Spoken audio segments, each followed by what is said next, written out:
match, je pense que les gars ils ont joué avec émotion, avec cœur tout le long du match. Puis je pense qu'on a été en contrôle pas mal tout le long du match. Je pense que c'est le contrôle de la rondelle, la façon dont on a géré ce match-là. C'est un des plus beaux matchs que j'ai vu que l'équipe a fait depuis longtemps.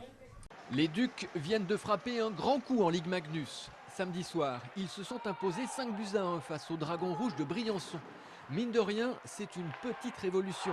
Jamais les joueurs d'Aki Laimé n'avaient dominé une équipe de cet acabit avec autant d'aplomb. Pourtant, ce sont les joueurs de Luciano Basile qui avaient ouvert le score avant que les Ducs n'enchaînent 5 buts. On a gagné un match où on n'a rien gagné autre. Alors maintenant, moi je pense qu'il faut juste rester humble et continuer à travailler. Bien sûr, garder cette confiance. Et c'est qu'on peut croire qu'on peut battre aussi les grosses équipes. Non? C'est un sérieux message qu'ils font passer aux autres équipes. Il sera vraiment difficile de venir les battre au haras. Les Ducs restent leaders, ex-aequo avec l'étonnant Morzine, toujours invaincu.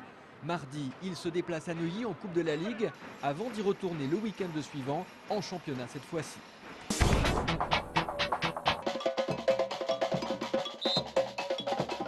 Entre le spectacle de percussion, les danseuses et le feu d'artifice, tous les ingrédients étaient réunis vendredi soir dernier au stade Jean-Bouin pour célébrer les 90 ans du club de football d'Angesco.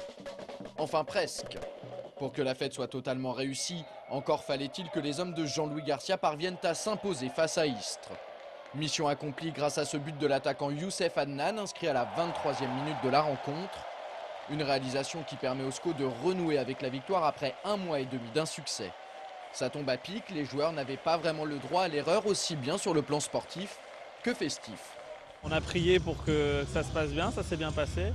Et puis le feu d'artifice, écoutez, c'est magnifique, les danseuses, le spectacle, parfait. C'est comme ça que devraient être tous les matchs de football. Grâce à cette victoire, Angers remonte de la 11e à la 9e place au classement. Une bonne opération avant d'aller défier le leader Caen vendredi soir prochain au stade Michel Dornano. En basket, l'ABC demeure invaincu après son 6e succès consécutif en National 1. Samedi soir, les joueurs de Michael Hess se sont imposés à Reims, 79-63.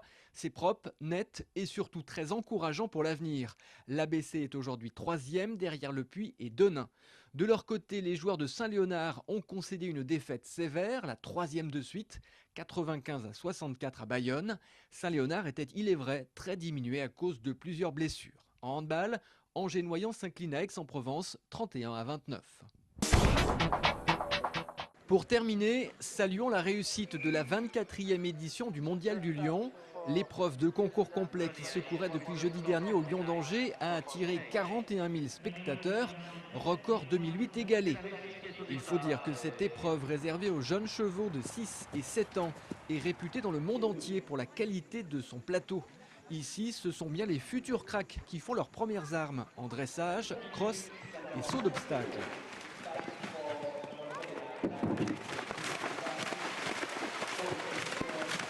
En 6 ans, c'est le Français Mathieu Lemoine sur Pétrus de la Tribal qui remporte le titre de champion du monde.